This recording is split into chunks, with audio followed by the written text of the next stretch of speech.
So we're waiting on election results. Mini Super Tuesday, mini Super Tuesday.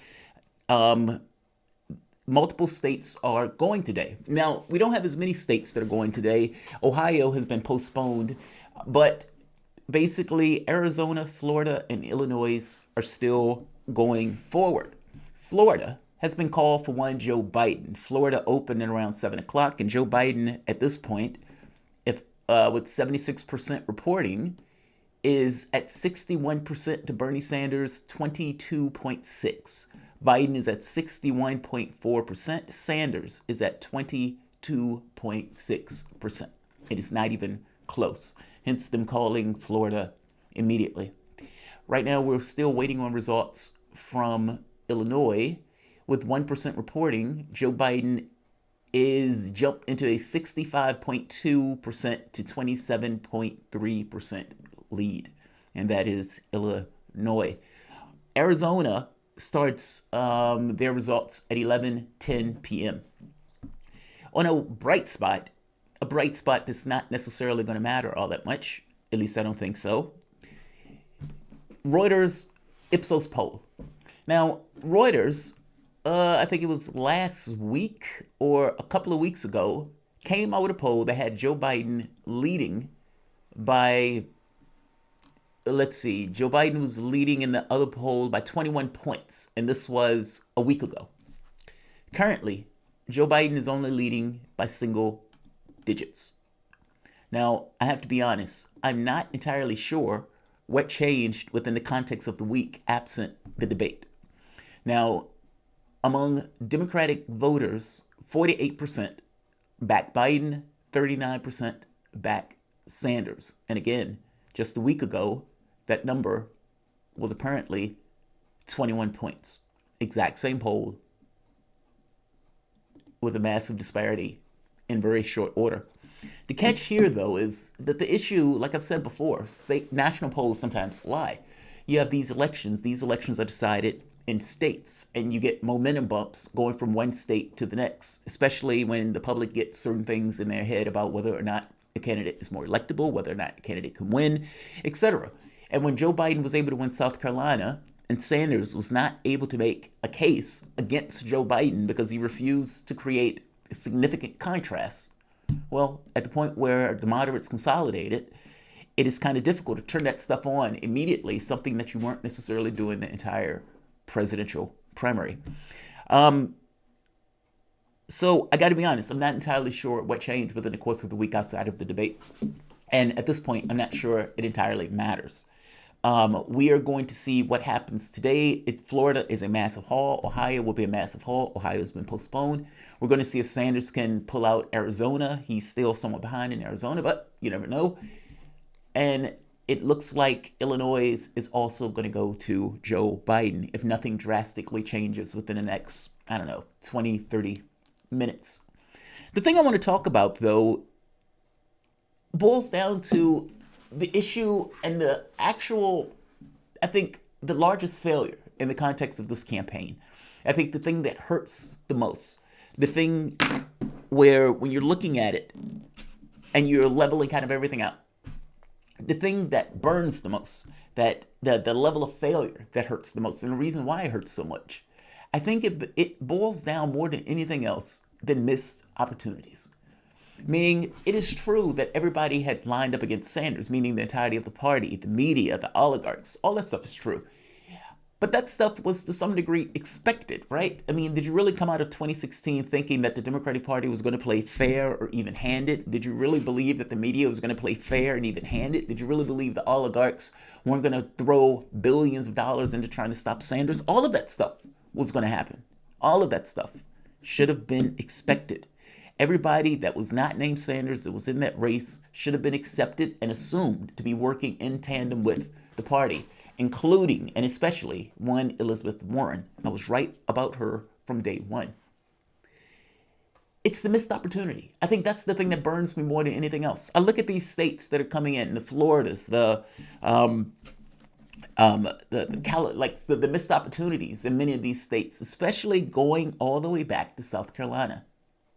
After Nevada, there was a prime opportunity to try to push this race out of reach by Biden and not taking that opportunity because of a buddy comedy as opposed to trying to have a political revolution, this is the world to which we now inhabit.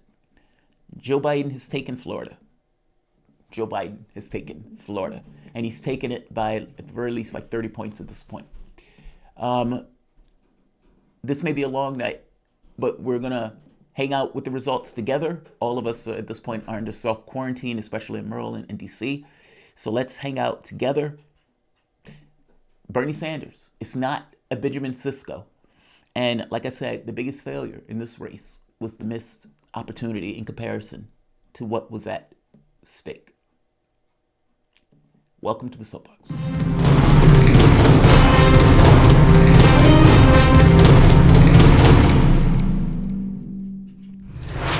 My name is Jamal Thomas. This is an election night.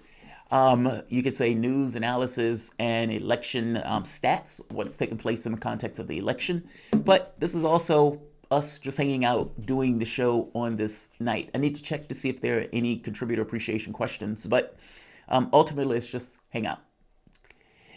One of my favorite episodes, Star Trek. I would even go so far as to say the best episode of Star Trek ever is Under the Pale Moonlight.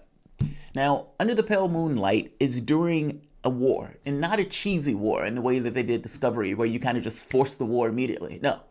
Deep Space Nine took like 7 seasons or 6 seasons to get to the point where they were in a full-blown war. And they showed the political angles of what was taking place in the context of that war. When I started watching the show again recently, I had a completely new appreciation for Deep Space Nine in regards to how good it was, especially the political angles and the military angles of the show. Here is the catch. Sisko, head of Deep Space Nine, is on a wormhole. Now, the wormhole allows you to get into a different quadrant of the galaxy, and the group that is in that different quadrant of the galaxy is a force called the Dominion.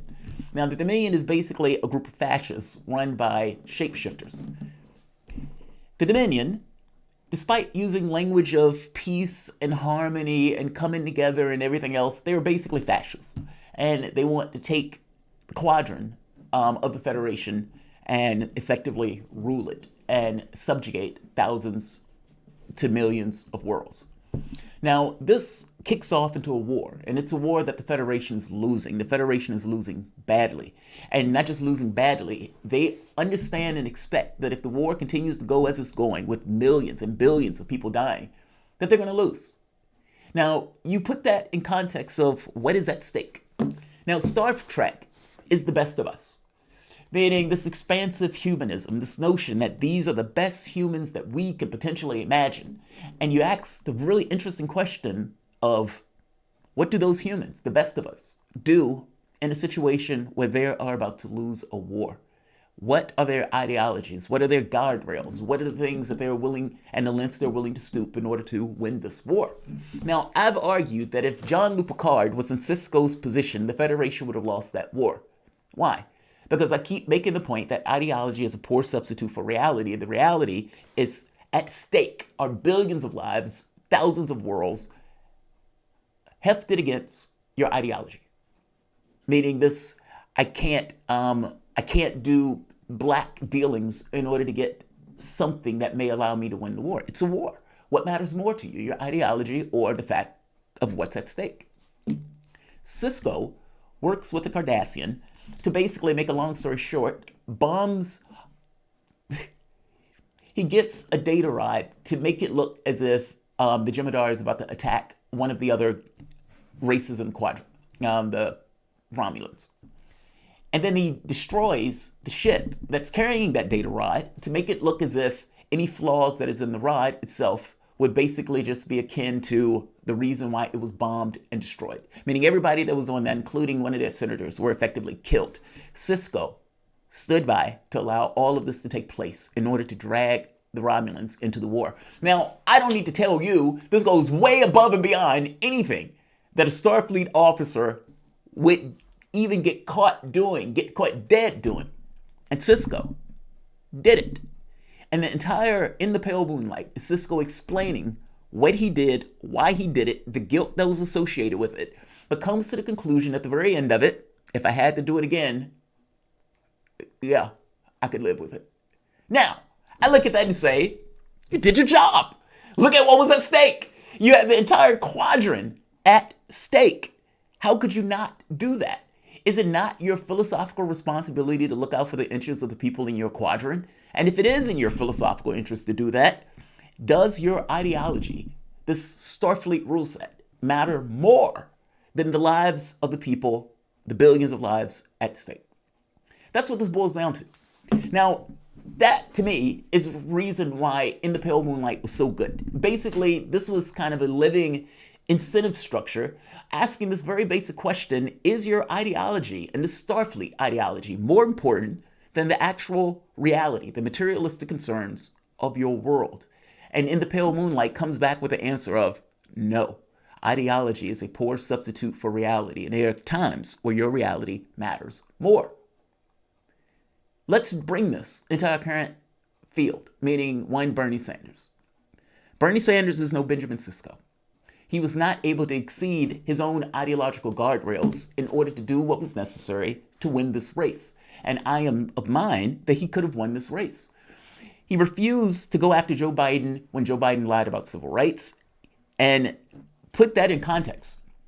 In the states like South Carolina and Georgia in the South, where Bernie Sanders was losing the black vote by 30 and 40 points, if he was able to cut into that even by a factor of 10, would that have been enough for him to win? Even if Biden didn't get the vote, but those people either went to Sanders or somewhere else, would that have helped Sanders exceed this primary? The answer is yes.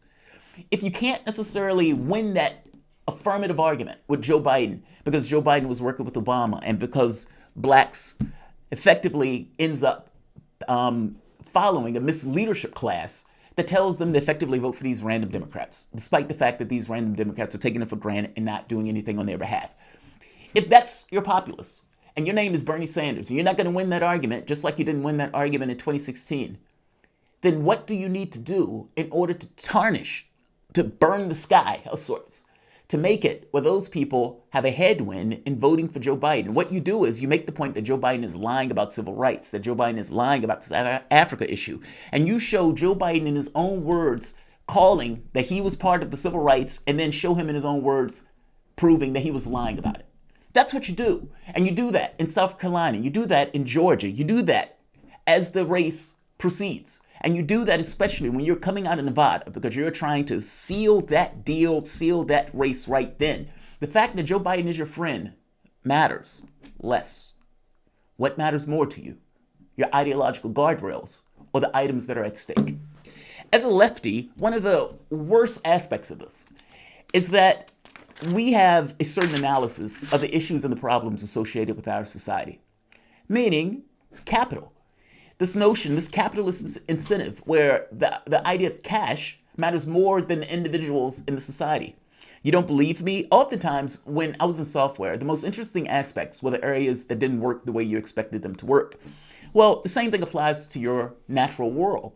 Look at your world. How does your world typically function? Where does power typically reside in your world?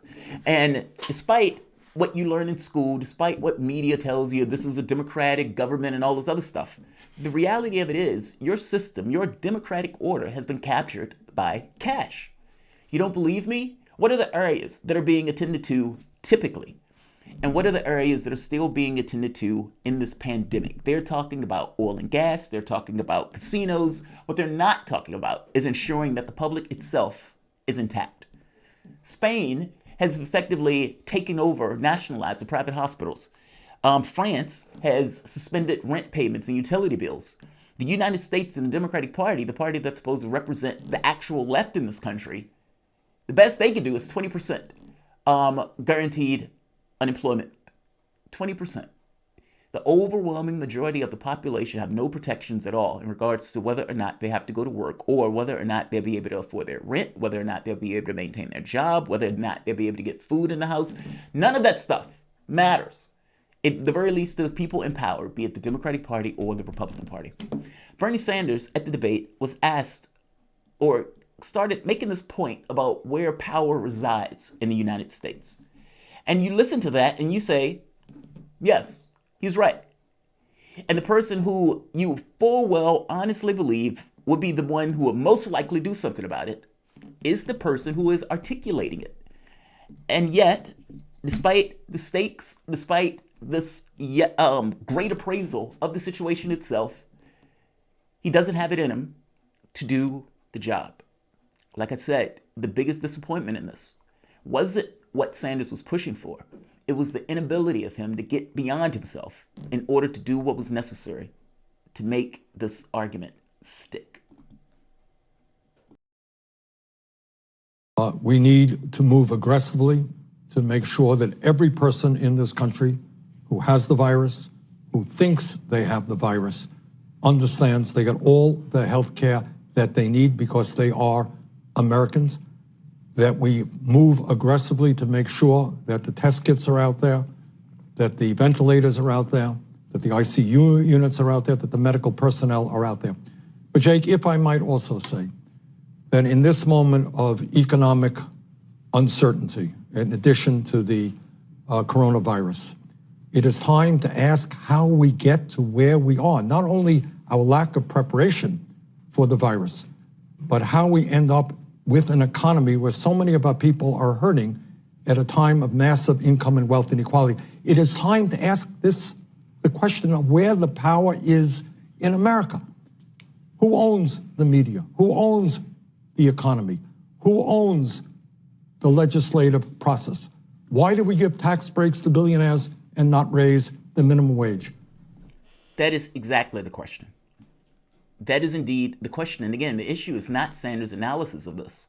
The issue is that he was friends with Joe Biden. And because he was friends with Joe Biden, he could not vigorously make that argument and not willing to burn down the party in order to make it work. Meaning that argument is perfectly fine. But you need to come to some honest analysis where you make the point that, yes, it's the Republican Party, but it is also the Democratic Party that has stood by and allowed our system to end up in the way our system has ended up. Meaning that analysis should bring you full circle that both of these parties are effectively part of the same bird. And that if you are going to run this race and you're going to scream about a political revolution, especially with what's at stake, that analysis is on point. And if you're a lefty for the past 40, 50 years, you've known that is burned into you, and you have been looking for every opportunity to try to break through and get past this particular point. And it felt like this had the potential to be an inflection point. Not so much. Not so much. But again, that's not for lack of potential. That is for lack of ability to get beyond ideology. Meaning, when Sanders is making this argument about what's at stake, there are real world phenomena at stake. Whether you want to talk about the coronavirus, whether you want to talk about the number of people who go bankrupt because of healthcare, whether you want to talk about the jobs that are going to be lost, whether you want to talk about the travesty of not being able to make your ends meet, of having to make a choice between healthcare versus food, all of these things are personal tragedies that were going on before the coronavirus. The coronavirus would only make this worse. So when Sanders is making this argument, there's an existentialism to it. There's an understanding and analysis that, oh my God, these are tragedies. We got to do something. And the panic and the screaming and all of this other stuff. Work. Agree. It's an existential crisis. And the person, however, who you're buddy-buddy with as you're giving us the stakes and how dire these stakes are, the avatar of everything against, everything that you're pushing, is the guy that for whatever reason, you cannot get over your ideological guardrails to actually have gone against. Meaning the avatar of that billionaire class, the avatar of those oligarchs, the avatar of that oil and gas, and all of these industries that are against and pushing against you to stop you, is effectively all embodied in the man that you could not throw a punch to create contrast, or even point out how vigorously and brazenly he has flagrantly lied this entire race. You ran an affirmative campaign, but affirmative campaigns don't allow you to make this thing of putting a knife in somebody when that person is flagrantly lying. Just talking about yourself and not raising up the fact that the person is lying hurts you. It hurts you. And this was something that they took advantage of, be it Elizabeth Warren or Joe Biden, the entirety of this race. And now that we've gotten to this particular point in the race, there's no way to correct the ship. Those things had to have been done early on. And just one last point. If your objective was to stop Trump, If your name was Bernie Sanders was always going to turn around and back whatever random Democrat if he lost. But if that's your objective, and you honestly, honest to God, would prefer some other Democrat over Trump, then it sounds counterintuitive, but if your name is Sanders, you should have played hardball anyway. The number of people who back Sanders are less likely to have party loyalty. They're more likely to look for political concessions, meaning they have ideological beliefs, and they're willing to effectively walk if those ideological beliefs are not founded. This is different than many of the other people in the political spectrum. And again, there's an aspect of animosity towards the Democratic Party for cheating Sanders, for calling us Nazis, for calling us Russian plants, for calling us bros and racists and sexist. Yeah, there's animosity towards a party that's going to slander you, your supporters, and your ideas in those ways. So it goes beyond a party loyalty thing into a party animosity thing also. But if you want to get anything accomplished, meaning get those people, you need political concessions. It's not enough for just to say, hey, Trump is going to win. I don't care. I don't care. That's where I'm at. I'm at the point where unless my ideological policy concessions are going to be pushed through, and I earnestly have to believe it, I can sit this out. I can write in Sanders. I can vote Green Party again. That's where I'm at. I am against the interests, or I am against what the Democratic Party wants when the Democratic Party is against my interests. Nothing gets accomplished until the left ends up on that very basic point. They will continuously be ignored. They will continuously be mistreated because they're effectively incentivizing their mistreatment. If your name is Sanders and you want to actually get your group to vote for whatever random Democrat, the best way for you to have gotten that was to force policy concessions within the context of the Democratic Party. If that meant holding your support, if that meant saying, look, I'm not going to tell my people to vote for somebody who's not going to back certain policy concessions, then that's what you should have done. That would have given you more bang for your buck.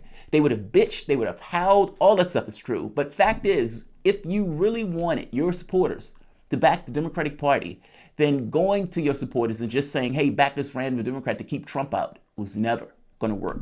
It didn't work in 2016, and it is going to work even less in 2020. When Joe Biden was asked, hey, what are you going to give Sanders supporters to get them to vote for you? What do you think Joe Biden said? Presidential nominee, how will you appeal to supporters of Senator Sanders when you do disagree on so many issues? He's making it hard for me right now. I was trying to give him credit for some things. He won't even take the credit for things he wants to do.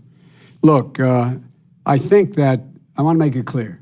If Bernie's a nominee, I will not only support him, I will campaign for him. And I believe the people who support me will do the same thing. Because the existential threat to the United States of America is Donald Trump. It's critical. I would hope that Bernie would do the same thing if I'm the nominee and encourage all of his followers to, in fact, support me as well. That's his argument. What you just heard is Joe Biden's argument. Hey, Joe, what are you going to do in order to get Sanders supporters to back you? I mean, how are you going to entice those people to back you? Donald Trump is an existential threat. He's a bad guy. Yeah, but that's not really giving them anything. That's you going with this argument that blue no matter who and lesser evil. The lesser evil argument didn't work in 2016. There are a lot of people in the party, meaning Sanders supporters, that are diametrically against you winning. Meaning they're perfectly willing to sit this out. They're perfectly willing to kick rocks. And even the people who aren't necessarily politically hardened against you, Sanders' demographic just so happens to be the most fickle demographic in the electorate. How are you going to get those people to vote for you, Joe? And that's the rub. If Donald Trump doesn't botch the coronavirus, if the market doesn't necessarily take him down with him, I have a hard time seeing how Joe Biden wins this. He has all of Trump's weaknesses. He's a liar. He's corrupt. All that stuff is true. And then you have this secondary thing of Hunter Biden, meaning this is the email thing again, but this time within the context of corruption, where Joe Biden can't even use corruption against Trump. Sanders seemed to have come to this conclusion. And if he indeed came to this conclusion, then the last thing you should have ever said, and again, this goes back to the missed opportunity, was that Joe Biden was electable. You should have swift voted Joe Biden on this very specific issue of electability, and you should have hit him with it constantly. Every time you open your mouth, it should have been to make the point that Joe Biden, among everybody, is the least electable.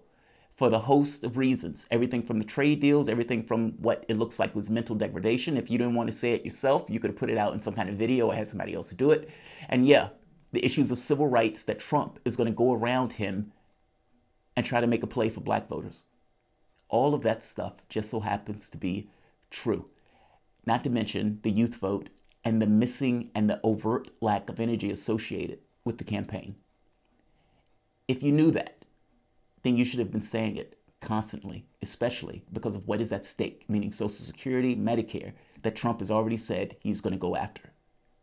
This was, to some degree, not wanting to go after Biden, not being able to exceed your ideological guardrails, has effectively created a horrid situation. Winning the generational struggle. Depending on the state, we're winning people 50 years of age or younger, big time people 30 years of age and younger. I frankly have my doubts. Look, if I lose this thing, Joe wins. Joe, I will be there for you.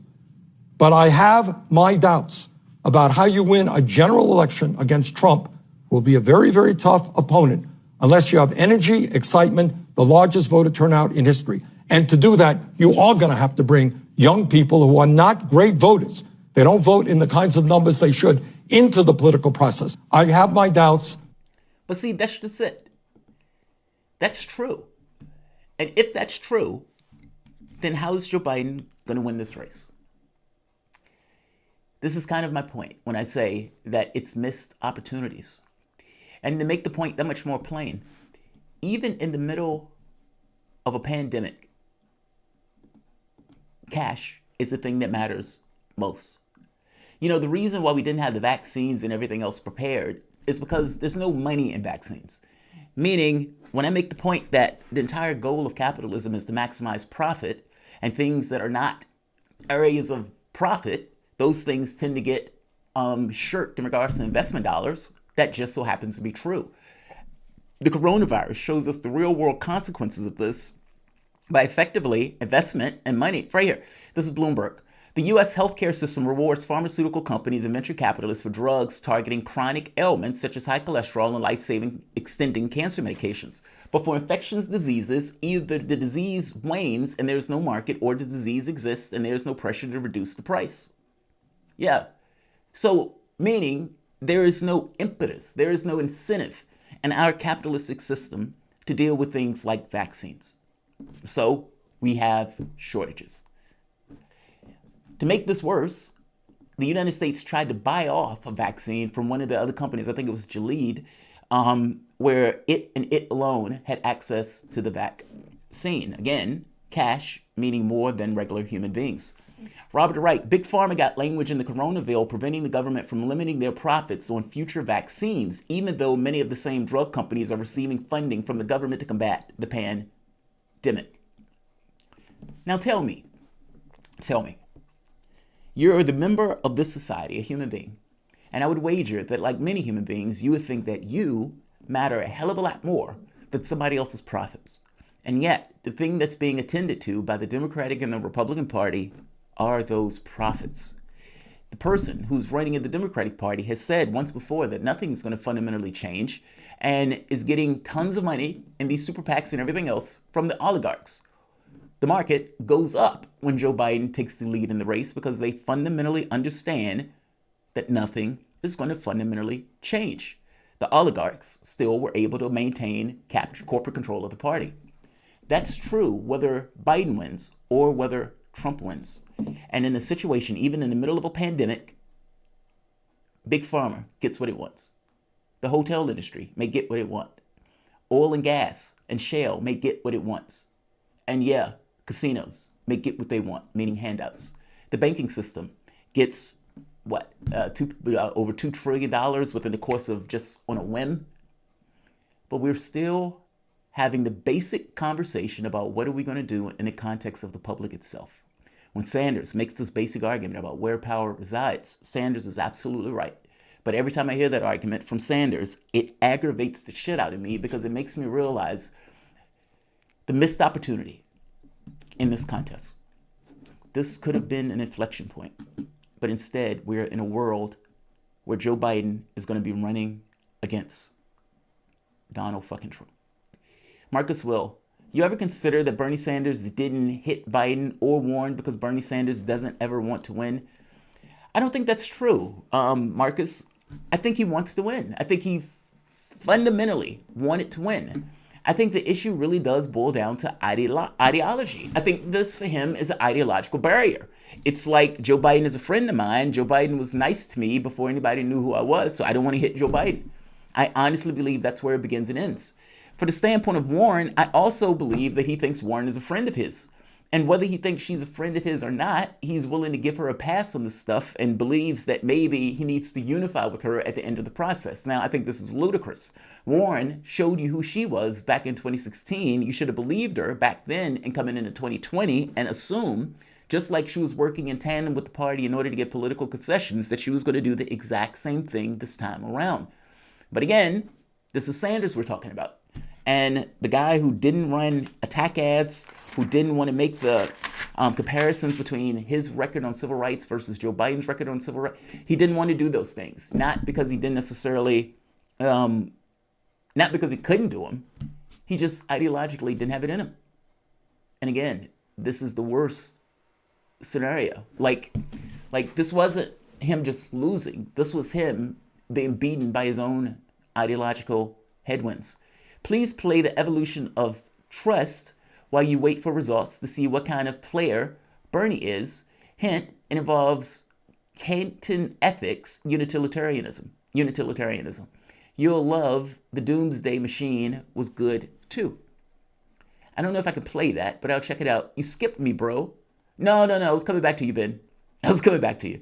The evolution of trust while you wait for the results to see what kind of player Bernie Sanders is. Hint, it involves Kantian ethics, utilitarianism.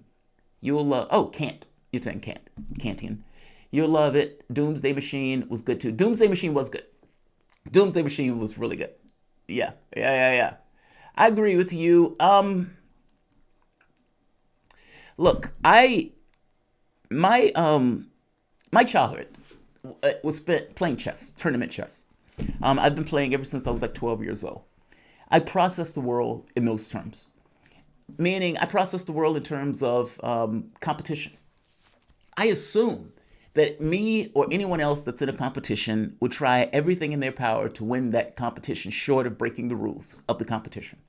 And I think the same thing is true for politics, especially because of what is at stake in the political sphere. Meaning your ability to have agency and control and power and push through your political priorities are big fucking deals. Especially when we're talking about people's lives or we're talking about things that are existential like climate. So it's weird to me that a person doesn't push it and try to go balls to the wall and trying to get those policy priorities accomplished when, again, everything within the context of the contest, providing you don't break the rules, is fair game.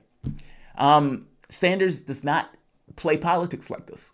And because he doesn't operate in politics like this, there's a certain degree of political malfeasance and irresponsibility in the people not doing that. For all of the money and the money that people sent to Sanders, they're sending it because they want him to be their avatar, the avatar of their will. And they expect him to push past his own personal boundaries in order to win this. He wasn't willing to do it. And, when I look at missed opportunities and everything else, that's where I begin and end. I understood that all of these people were going to be against him. I assume that. The issue becomes, what do you do to try to exceed the process? It is possible that there was no pathway for Sanders to win, but I don't necessarily buy that. When I look at what he needed to win, which means he needed to carve in the Joe Biden on the black vote and this notion of electability, even if he could just carve in the Joe Biden on the black vote by itself, that would have been enough to draw him closer in many of these states, which is all he needed. South Carolina was the turning point because South Carolina was a blowout. But what happens if Bernie Sanders is ceding South Carolina and Georgia with Joe Biden talking about being part of the civil rights movement and then you showing the video where he's lying about it? What I would guarantee you is there will be a large contingent of African Americans that would balk at that. And the fact that he's part of the Obama legacy wouldn't matter one iota. You only need to cut into his margins on that. If you can't do it with an affirmative argument, you do it with an argument that chops into him and show contrast, especially in the context of him lying. That's what you do. That's your job. That's how you try to carve into the numbers that Joe Biden is making on the black vote. Sanders never did that. He never did that. And because he never did that, even when given the opportunity on the debate stage, Joe Biden could walk around as if he was the guy that was pushing for civil rights when that person was actually Sanders. That is a dereliction of political duty. But again, this is what I mean. Friends don't let friends steal elections. Yes, that also, TKO. That also. Friends don't let friends steal elections. There's also that. So Illinois is 10% reporting. I'm going to report on what we have so far, and I'll come back because I want to get a specific show on the election results.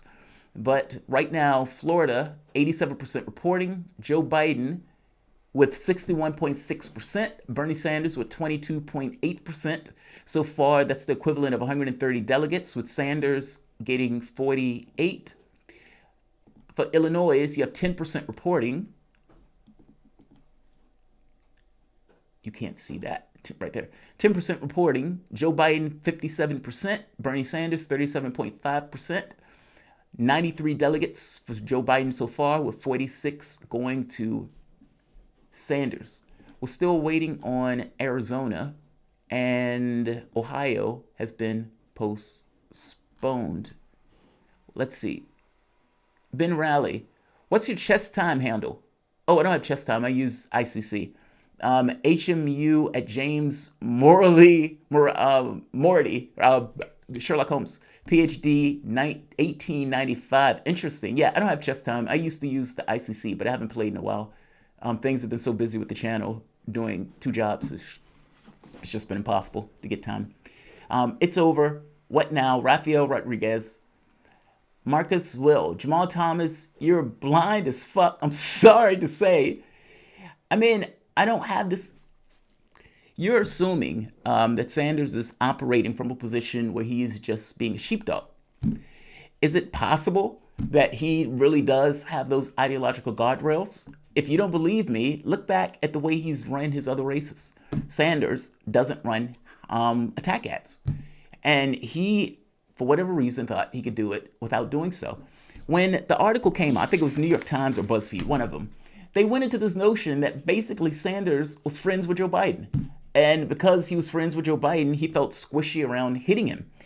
With Hillary Clinton, he was less squishy with hitting Clinton, so he was able to go after her a little bit more strident than Biden. He doesn't have that animosity towards him. Look, I hate it too. I think it's bullshit as a way of operating, especially if you have a bunch of people who are supposedly backing you. But it's fucking unfortunate. Xavier Foster, you play chess, but don't you see the big picture yet?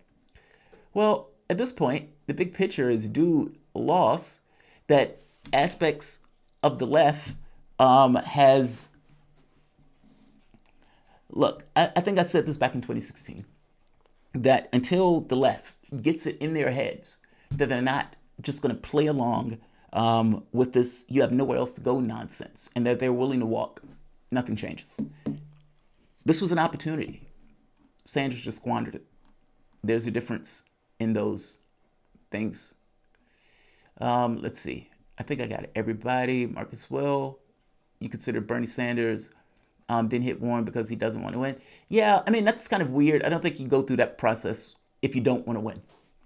I think he wants to win. Everything that I've seen over the past several years showed that he wants to win. But whether you want to win or whether you're willing to put other priorities higher than that winning, that's a whole nother matter. And everybody that I've come across that have known Sanders have basically said the same thing. This is who he is.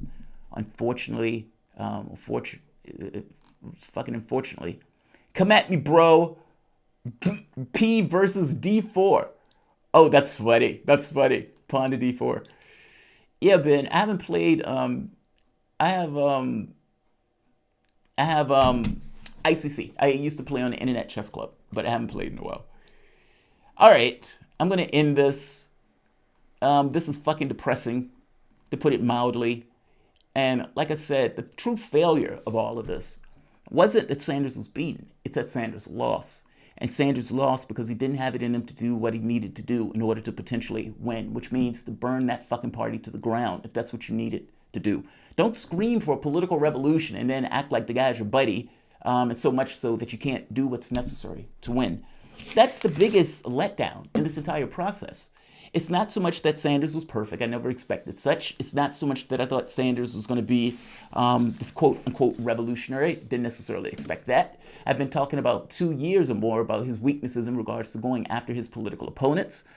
And, you know, when I made that argument over the last several years that that is a significant weakness that will bite him in the ass, here we are. Here we are. Like, share, fucking subscribe. I'll see you guys.